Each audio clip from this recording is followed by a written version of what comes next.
पिछले पार्ट में हमने देखा कि हल्क जैसा आदमी अपने साथी के साथ अकेडमी की एक लड़की को bully कर रहे थे। इस पार्ट की शुरुआत में वो लड़की कहती है, मैं ऐसा कुछ नहीं होने दूंगी, चाहे उसके लिए मुझे मरना ही क्यों ना पड़े, और अपने मैजिक से खुद पर ही अटैक कर देती है।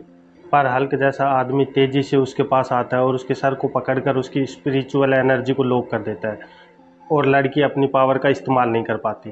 तो हल्क जैसा आदमी उसे गले से पकड़ लेता है और कहता है, तुम्हारा चेहरा कितना स्मूथ है।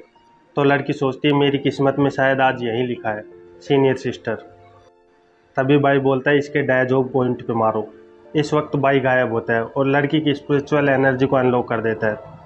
तो लड़की अपने मैजिक से हल्क जैसे आदमी पर बाई की बताई जगह पर वार करती है और वो हिल भी नहीं पाता। इस अटैक से वह दूर जाकर गिरता है और मर जाता है। उसके पेट से हड्डियां भी दिखाई देने लगती हैं। लड़की ये देखकर शॉक हो जाती है कि उसमें इतनी पावर है। तो हल्क जैसे आदमी के साथ ही चिल्लाते हुए उसके पास आता है। वह लड़की इधर उधर अपना सिर झुकाकर थैंक यू सीनियर कहती है। तो भाई सोचता है कि यह हवा में क्यों सर झुका रही है, क्या सीनियर सिस्टर यू की सारी शिष्या ऐसी हैं। तभी हल्क जैसे आदमी का साथी लड़की को गाली देते हुए कहता है कि तुम्हें इसकी कीमत चुकानी पड़ेगी। तो वह लड़की बोलती है, तो आजा अगर तुझमें दम है तो। पर मन में सोचती है, अब मैं क्या करूं, मेरी तो सारी एनर्जी खत्म हो गई है। तो लड़का उस पर अटैक करते हुए कहता है, ज़्यादा दिमाग मत चला, मुझे पता है कि तूने अपनी सारी एनर्जी खर्च कर ली है, अब तो तू गई। तो लड़की कहती है, अब मैं क्या करूं सीनियर। तो भाई बताता है, एक पैर लेफ्ट की तरफ लेकर इसकी किडनी पर हमला करो। और लड़की ऐसा करने की कोशिश करती है, पर लड़का उसके वार को आसानी से बचा लेता है और कहता है, तुझे क्या लगता है तू मुझे छू भी पाएगी, अब मर। और लड़की पे अटैक कर देता है। उसका अटैक लड़की को लगने ही वाला होता है कि बाई चुटकी बजाता है और वह लड़का जादुई चैनों से बंधकर हवा में लटक जाता है। तो लड़की कहती है, आगे बढ़ो और मार दो इसे। पर कुछ सोच कर कहती है, रुको सीनियर, मेरी सीनियर सिस्टर कहाँ है, ये सिर्फ यही जानता है, तो क्या मैं इसके बारे में पूछ कर इससे डील करूँ। तो लड़का कहता है, इसका कोई फ़ायदा नहीं, तुम्हारी सीनियर अपनी इज्जत बचाने के लिए अपने एनर्जी कोर को ब्लास्ट कर लिया है और भाग गई। अगर वह बच भी गई होगी तो कोर के डिस्ट्रॉय होने से इतनी कमज़ोर हो गई होगी कि उसे यहाँ के डीमन खा गए होंगे। लड़की कहती है, तुम झूठ बोल रहे हो, मेरी सीनियर सिस्टर तुम जैसे लोगों से कभी नहीं हार सकती, मैं तुम्हें जान से मार दूंगी। तो लड़का कहता है कि मार दो अगर तुम में हिम्मत है तो, पर इसके बाद फॉर्मलेस बाउंड्री सेक्ट तुम्हें छोड़ेगा नहीं। तो लड़की चौंकते हुए बोलती है, क्या तुम फॉर्मलेस बाउंड्री सेक्ट से हो। बाई से अब ये सहन नहीं होता और वह सॉलिड फॉर्म में आते हुए कहता है, नॉर्थ रियल्म के बाउंड्री सेक्ट ने तुम्हें यहाँ क्यों भेजा है। लड़का बाई को देखकर कहता है, तुम यहाँ कैसे। तो बाई कहता है, क्या मैं इतना फेमस हूँ, और हीरोटिक स्टाइल में आगे बढ़ता है। तो लड़का कहता है, तुम तो सिर्फ कचरा हो जो अभी तक लाइट स्टेज पे पहुँचने की कोशिश कर रहा है। लड़की भी सोचती है, जिसने मेरी मदद की, क्या वो एकेडमी का यूजलेस मास्टर बाई है। तभी बाई लड़के से पूछता है, मुझे जल्दी बताओ, मेरे पास ये इंटरोगेशन खेलने का टाइम नहीं है। तो लड़का कहता है, मैं नहीं बताऊंगा। बाई बोलता है, ठीक है तो मरो, और वो लड़का ब्लास्ट हो जाता है। पर बाई को इससे कोई फ़र्क नहीं पड़ता। तो लड़की पूछती है, एल्डर बाई, तुमने तो इसे जान से मार दिया, अब मैं सीनियर सिस्टर को कहाँ ढूंढूं। तो बाई कहता है, शांत हो जाओ, चिंता मत करो, मैं जानता हूँ उसे कैसे ढूंढना है। क्या तुम्हारे पास ऐसी कोई चीज़ है जो तुम्हारी सीनियर सिस्टर की हो, और अच्छा ये रहेगा कि वो चीज़ उसने पहले कभी पहनी हो।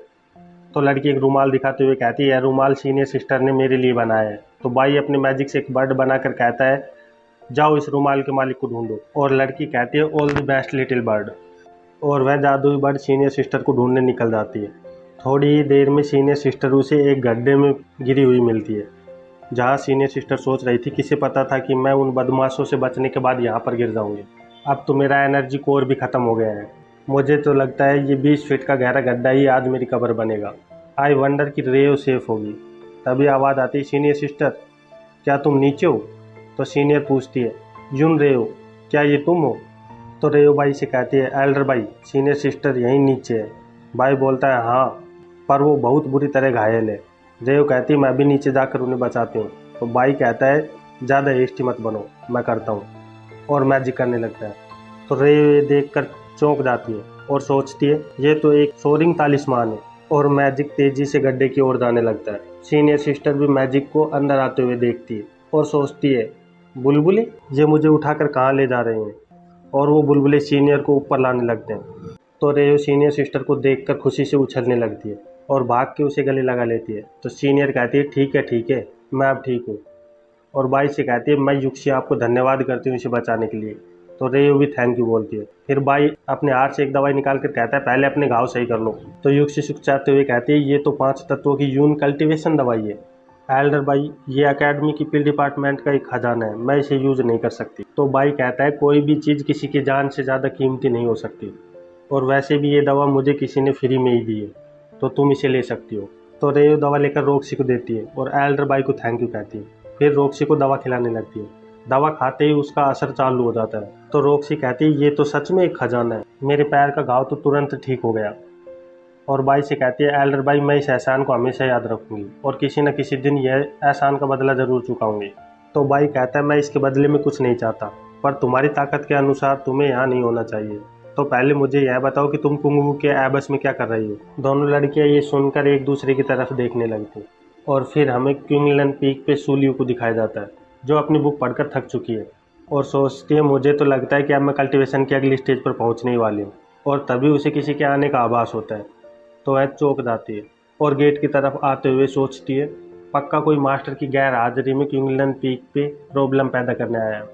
फिर हमें क्विंगलन पीक के आसमान में ब्लू रोशनी में एक आदमी की छाया दिखाई देती है, जो कहता है बाई लियो चैन जिसने एकेडमी के रूल को तोड़कर अपने शिष्य को लॉ डिपार्टमेंट से झगड़ा करवाया, मैं बीस टेमिंग डिपार्टमेंट का वाइस प्रोफेसर चैंग कुंग हूँ, आओ और अपनी सजा भुगतो।